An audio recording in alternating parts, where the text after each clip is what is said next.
पुष्पदंत गुरुवर से मिला है संयम का उपहार।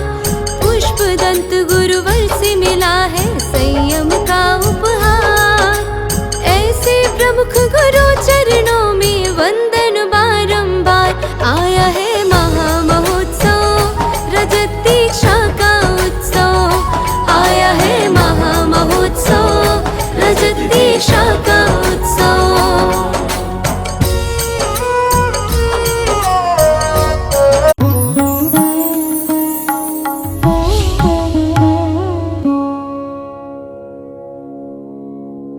इस जीवन में हमारे पास ज्ञान है तो सब कुछ है, ज्ञान नहीं है तो हम जो कुछ कर रहे हैं वो हमें पुण्य देगा या पाप देगा हमें पता नहीं। उनसे हमें मार्ग प्रशस्त होगा या नहीं मालूम नहीं। हमारे पास ज्ञान की आवश्यकता है। आप विचार करके रखना, ज्ञान सबसे पहले हमें विवेक सिखाता है। और कहा करते हैं, स्कूल में जब हम लोग पढ़ते थे वहाँ पर एक सूत्र लिखा रहता था, विद्या विनयम ददाति। क्या लिखा रहता था? विद्या विनयम ददाति। हम लोग बचपन से पढ़ते आ रहे हैं। आप विचार करके रखना, जब विद्या तुम्हारे पास आएगी तो आप विनयवान बनेंगे ही बनेंगे। आपके पास विनय गुण आएगा ही आएगा। ज्ञान कहने से डिग्रियां तुम्हारी कोई नहीं देख रहा है, तुम्हारा व्यवहार देख रहा है। अगर तुम्हारी व्यवहार अच्छा है, तुम्हारा विनय गुण अच्छा है, तो मालूम पड़ता है तुम ज्ञानी जीव हो। और आपके अंदर व्यवहार अच्छा नहीं है, आपके अंदर बड़ों के प्रति रिस्पेक्ट नहीं है, अपने से बड़ों को तुम तुच्छ समझते हो, तो समझना तुम जैसा अज्ञानी जीव संसार में कोई भी नहीं। तो सबसे पहले आचार्यों ने शुरुआत कर दी और आखिरी में भी यही कह दिया, विद्या विनयम ददाति और विनयम मोक्ष द्वारा। फर्स्ट बात कही और लास्ट बात कही। फर्स्ट में कह दिया कि विद्या आपको विनय देगा और विनय होगी तो तुम्हें मोक्ष का द्वार मिलेगा, अन्यथा। और आप विचार करके रखना, ग्रंथों को पढ़ लेना कोई बहुत बड़ी बात नहीं है। आजकल जो पीएचडी करते हैं ना, आप लोग तो एक आध ग्रंथ पढ़ते हैं, पीएचडी करने वाले हजारों ग्रंथ खंगाल डालते हैं। और केवल पीएचडी करके वो अपनी डिग्री ले ली, मास्टर डॉक्टर बन गए हैं, डॉक्टर बन गए और कुछ नहीं किया। तो हमें सबसे पहले ज्ञान की ओर ध्यान देना है, क्योंकि हमारा ज्ञान राइट है या रॉन्ग है, हमारे पास सम्यक ज्ञान है या मिथ्या ज्ञान है, हमारे पास जो ज्ञान है वो आत्मकल्याण में कारण बन रहा है या बाहर के लोकेशनों में फंसाने में कारण बन रहा है।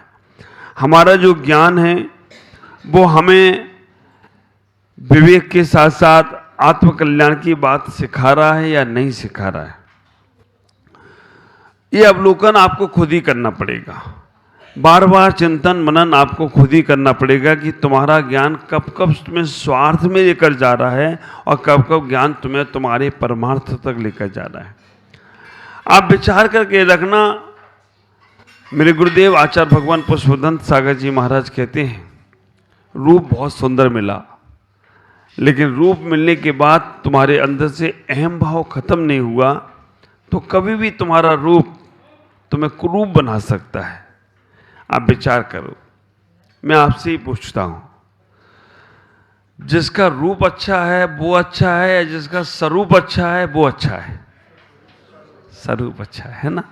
आप विचार करके रखना, रूप अच्छा है वो अच्छा हो या ना हो मालूम नहीं, लेकिन जिसका स्वरूप अच्छा है वो जगत में सबसे अच्छा व्यक्ति। और आप विचार करना, आपके पास काले हैं, कलूटे हैं, रूप सुंदर नहीं है, लेकिन आपका व्यवहार बहुत अच्छा है। और एक आदमी बहुत सुंदर है, लेकिन जब देखो तब वो तीरंदाजी करता है, जब देखो तब कुछ और करता है, तो आपका मन पहले किसके पास जाने का होगा? जिसका व्यवहार अच्छा है उसके पास, या जो दिखने में सुंदर दिखता है? हाँ, देखो व्यवहार वाले का तो जब पास में जाएंगे तब पता चलेगा कि भाई ये तुम्हारे व्यवहार वाला है, लेकिन फर्स्ट इंप्रेशन लगेगा यार बड़ा सुंदर सा दिख रहा है, पहले इसकी बात ही चलो। तो बस हाँ, ऐसी स्थिति बन जाती है। फर्स्ट इंस्पिरेशन तो रूप का पड़ता है, लेकिन जब तुम्हारा व्यवहार देखते हैं, अंग्रेज लोग आए थे ना, बड़े सुंदर सुंदर दिखते थे, है ना। अपने भारतीय लोग इतने सुंदर नहीं थे, अंग्रेज बड़े सुंदर दिखते थे, सब आकर्षित हुए उनके ऊपर। अरे अंग्रेज घोड़े नारे आ रहे हैं, ये मैम गोरी नारी आ रही है। आगे आगे क्या हुआ, उन लोगों ने हम लोगों को गुलाम बना लिया, क्योंकि हम सुंदरता में चले गए, हम स्वरूप में नहीं गए। आप विचार करके रखना, आपको अगर कोई श्रीमती कहे तो आपको कैसा लगेगा, और मैडम कहे तो अच्छा लगता है। श्रीमती और मैडम में अंदर समझते हो? हाँ, श्रीमती में लक्ष्मी भी है और सरस्वती भी है। श्री माने क्या? लक्ष्मी। मती माने क्या? सरस्वती। श्री में लक्ष्मी भी है और मति माने बुद्धि, बुद्धि मतलब सरस्वती। तो आपको सरस्वती का भी दर्जा दिया गया और लक्ष्मी का भी दर्जा दिया गया, इतना अच्छा शब्द है। लेकिन मैडम, विदेशों में मालूम मैडम किससे बोलते हैं? अभी बताएंगे तो अच्छा नहीं लगेगा, जो नहीं बोलूंगी नहीं बोलूं।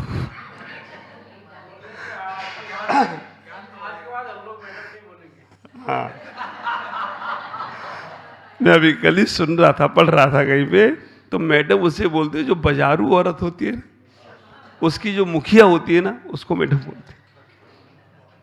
लेकिन अभी हम लोगों को क्या हो गया, वहां पर मैडम शब्द एकदम ऐसा लगता है कि पूछो नहीं। और वैसे इसको मैड प्लस एडम, मैडम ने पागल, पागल मेला को मैडम बोलते। लेकिन अब आप लोगों के लोक व्यवहार में आ गया है। हम इतना ही विचार करें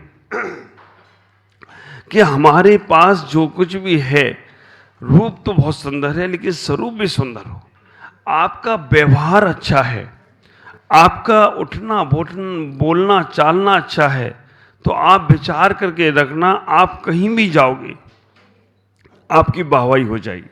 और आपका बोलचाल अच्छा नहीं है या आपका व्यवहार अच्छा नहीं है, तो आप घर में भी रहोगे तो कोई पूछेगा नहीं। इतना ही विचार करो।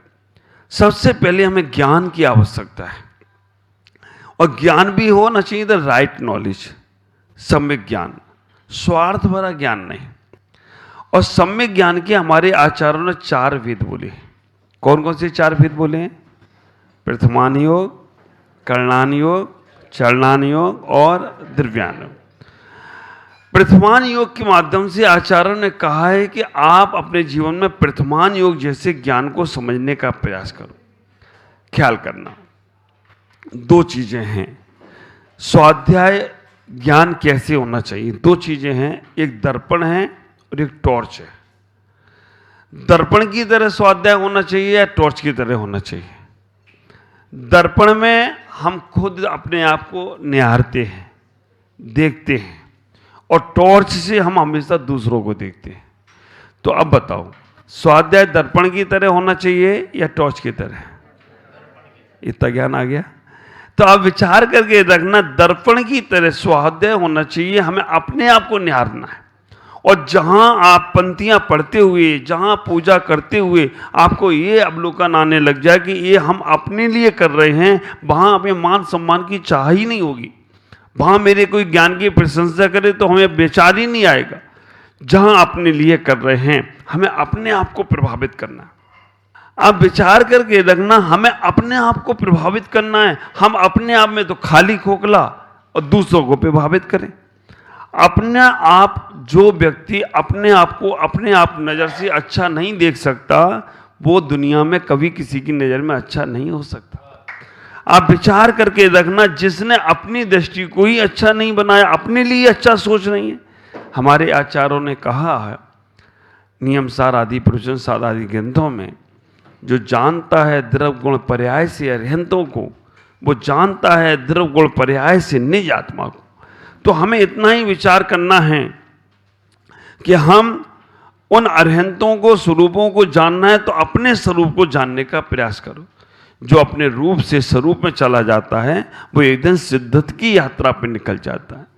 तो हम इतना ही ख्याल करें, हम अपने आप को इतना पावरफुल बना लें, अपने आप को इतना समझदार बना लें, अपने आप को इतना बना ले कि दूसरे की प्रशंसा और दूसरे की निंदा हमें छू ही ना पाए, टच भी ना कर पाए, स्पर्श भी ना कर पाए, क्योंकि अभी हम इतने कमजोर व्यक्ति हैं।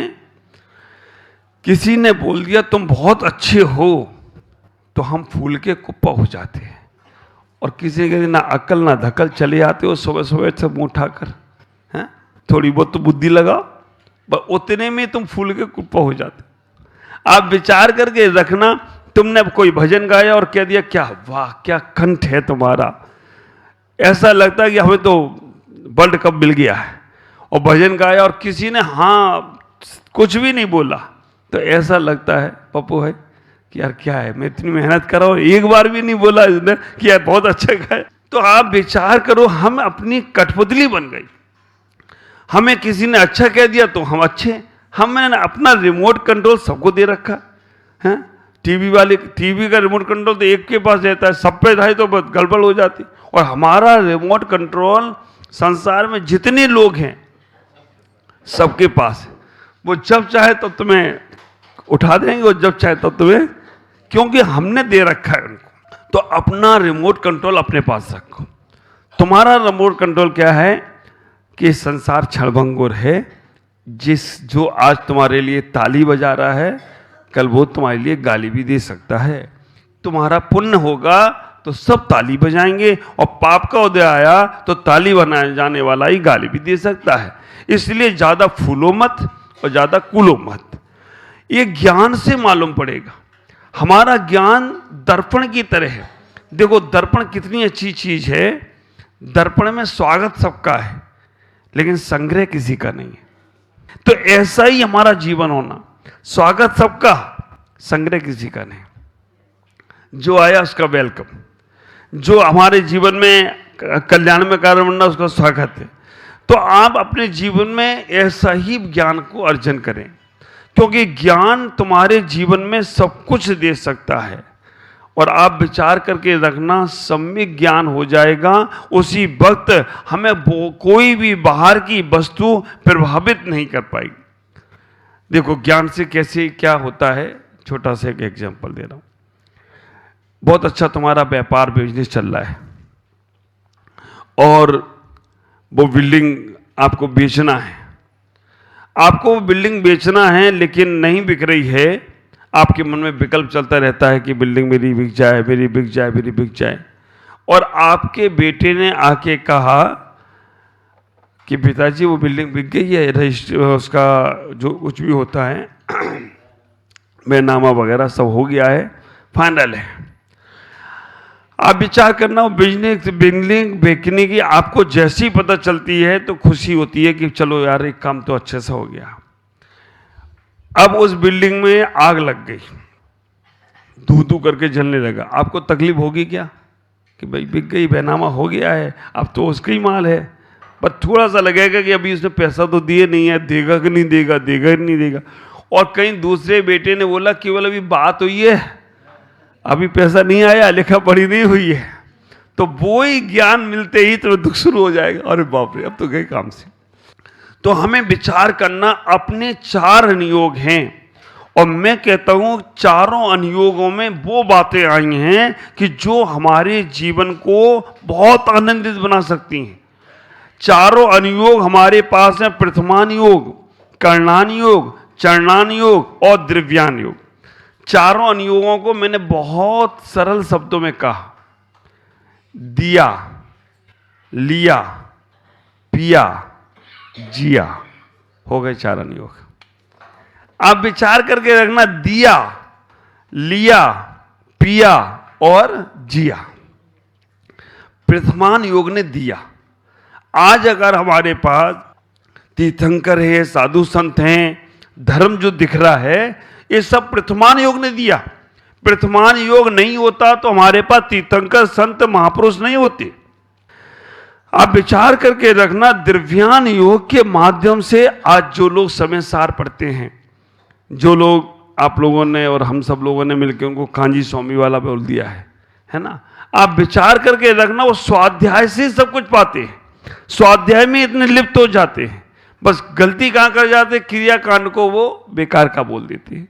यहां पर वो धोखा खा जाते हैं, क्योंकि मार्ग के बिना मंजिल नहीं मिलने वाली है। पहले मार्ग होगा, आप भगवान के दर्शन करने आए, हम दर्शन करने आए, सीढ़ी बेकार की है अच्छी है? काम की है ना, बिना सीढ़ी के नहीं। वो कहते सीढ़ी किसी काम की नहीं है, तो तुम बेटा ऊपर कैसे पहुंचोगे जब सीढ़ी काम की नहीं है? तो सीढ़ी भी उतनी ही महत्वपूर्ण है जितने महत्वपूर्ण हमारे भगवान है, क्योंकि यहां तक पहुंचाने के लिए, भगवान के तक पहुंचाने के लिए मार्ग भी हमारा जरूरी है। तो प्रथमान योग भी जरूरी है, करणान योग भी जरूरी है, और चरणान योग भी जरूरी है, और फिर दिव्यान योग का आनंद लूटने का प्रयास करो, ख्याल करो। एक उदाहरण आपको मालूम है, पढ़ा होगा, सुना होगा। एक बच्चा गिर गया, रोते हुए माँ के पास पहुंचा, माँ से रोने लगा कि मैं गिर गया, मुझे दर्द हो रहा है, मैं रो रहा हूं, और आप हमें चुप ही नहीं कर रहे। माँ ने कहा बेटा ये रास्ता ऐसा ही है, यहां पहले तेरे पिता भी एक बार गिर गए थे, तेरे पिता भी यहां से गए थे, गिर गए थे। अब बेटे को तो रोना बंद नहीं हुआ। माँ ने फिर समझाया, बेटा तूने पहले किसी को गिराया होगा इसलिए गिरा है, इसलिए गिरा, पहले गिराया होगा इसलिए गिरा है, अभी भी उसका रोना बंद नहीं हो रहा है। माँ ने थोड़ा सा और समझाओ बेटे को। माँ ने कहा बेटा अगर तू देख के चलता तो नहीं गिरता ना, तू देख के नहीं चला होगा इसलिए गिरा है। अभी भी बच्चा चुप नहीं हो रहा है। तो माँ ने कहा बेटा गिरा तो तेरा शरीर है ना, तू काहे को गिरा, तू तो मेरा राजा बेटा है, ये शरीर गिरा है, शरीर को चोट लगी, आत्मा को तो लगती नहीं है। बेटी को थोड़ा समझ में आ गया कि हाँ शरीर ही तो गिरा है, मैं थोड़ी गिरा हूं, मेरे को कहां चोट लगी, शरीर को लगी। और वो फिर खुश हो गया। चारों अनुयोग माँ ने समझा दिए, बेटा तेरे पिता भी गिरे होंगे कभी यहां पर, इसलिए तू गिर गया। कौन सा अनुयोग हो गया? प्रथमान योग। बेटा तूने किसी को गिराया होगा इसलिए गिरा है, कौन सा अनुयोग हो गया? करणान योग। बेटा तू देख के चलता तो गिरता नहीं, कौन सा अनुयोग हो गया? चल। और गिरा तेरा शरीर है, तू नहीं गिरा, ये कौन सा अनुयोग हो गया? दिव्यान योग हो गया। चारों अनुयोग हो गया। यही व्यवहार हमारे जीवन में आ जाना चाहिए। ये नहीं है कि मंदिर में स्वाध्याय कर लिया बस, उसके बाद घर में तो वही रामायण महाभारत शुरू। नहीं, घर में भी कोई कुछ कहे तो विचार करना, हमने कहा होगा इसलिए सुनना पड़ रहा है ना। अगर हमारा कोई काम गड़बड़ हुआ, हमने विवेक नहीं रखा होगा, हमने ऐसा कार्य अविवेकी कार्य किया हुआ इसलिए ऐसा हो रहा है। और अगर कहीं कोई कार्य कर रहे हो तो हमारे महापुरुषों ने जो कार्य किए उन्हीं को करना है, जो निषेध कहा है उन्हें नहीं करना है। जो भक्ष है, आप विचार करो, जंगलों में रहकर भी भूखे रह गए लेकिन अभक्ष नहीं खाया, तो हमें घर में रहकर भी भूखे रह जाए लेकिन अभक्ष नहीं खाना, ये हमारे महापुरुषों ने कहा है। तो आप विचार करना। और ये सारी क्रियाएं जो हो रही हैं, इनमें से हमें अपने आप को पहचानना है। आज इतना ही।